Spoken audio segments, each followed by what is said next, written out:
નમસ્તે મિત્રો, મિતાબા નેચરોપેથી આયુર્વેદ ચેનલમાં આપનું સ્વાગત છે.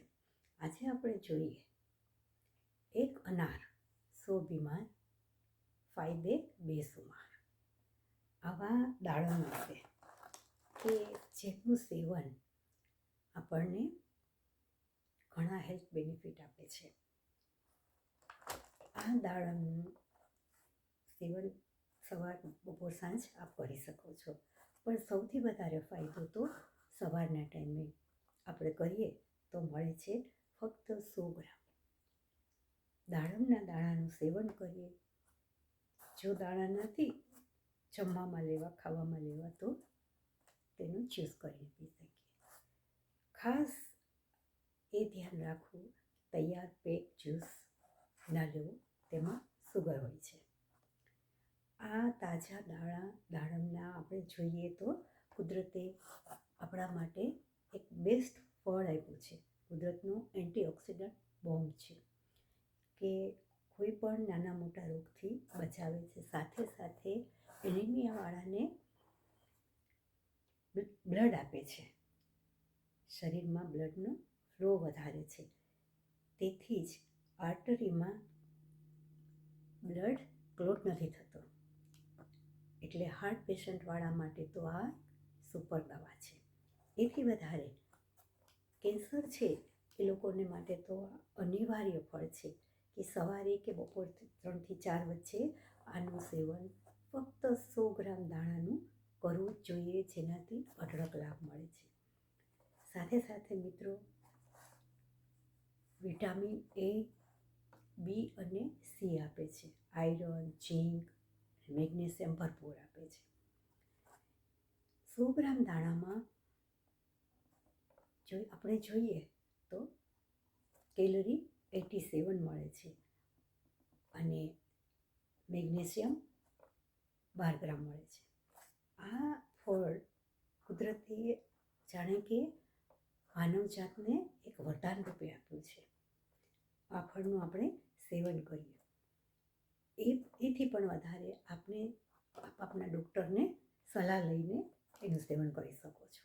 બાકી સપ્તાહમાં 1 થી 2 વાર આટલા દાણા લેવાથી હાર્ટ એટેક નથી આવતું, આર્ટરી બ્લોક નથી થતી, ચહેરો નીકળે છે. તેનાથી પણ વધારે એનું ગ્લાયસેમિક ઇન્ડેક્સ હાઈ છે, એટલે ડાયાબિટીસવાળા છૂટથી લઈ શકે છે. પ્રેગ્નન્ટ વુમન લે છે તો બાળક અને માની હેલ્થ સારી રહે છે. કોઈને આપણે કહીએ કે દાડમનું સેવન કરવું છે. હવે મિત્રો જોઈએ, દાડમનું સેવન ખૂબ ગુણકારી છે. એનાથી વિશેષ આજે આપણે જોઈશું કે આપણે દાડમને ફોલી લઈએ, દાણા લઈ લઈએ, પછી તેના જે ઉપરના છિલકા વધે છે આને આપણે ફેંકી દઈએ છીએ. આજે આપણે આના વિશે વધારે વાત કરીએ તો આ દાડમના છાલ, ઉપરની છિલકા, એને સાફ કરીને ધોઈને જો છાયામાં સૂકવી દેવામાં આવે તો અને પાવડર બનાવવામાં આવે તો એ ફેસ પેકનું બહુ સારું કામ આપે છે. તેમાં રોઝ વોટર મેળવી અને પેસ્ટ બનાવી પાવડરમાં અને ફેસ ઉપર અપ્લાય કરવામાં આવે તો ચહેરો નીકળે છે. એથી વધારે આ દાડમની છાલને, આ છિલકાને 5 થી 7 છિલકા આ રીતે લઈ ટુકડા કરીને 1 ગ્લાસ પાણીમાં ઉકાળી લઈએ. પછી જ્યારે પાણી હુંફાળું રહે ત્યારે એ પાણીના કોગળા કરવાથી મોંની દુર્ગંધ તો દૂર થાય છે, પણ પેઢા મજબૂત થાય છે.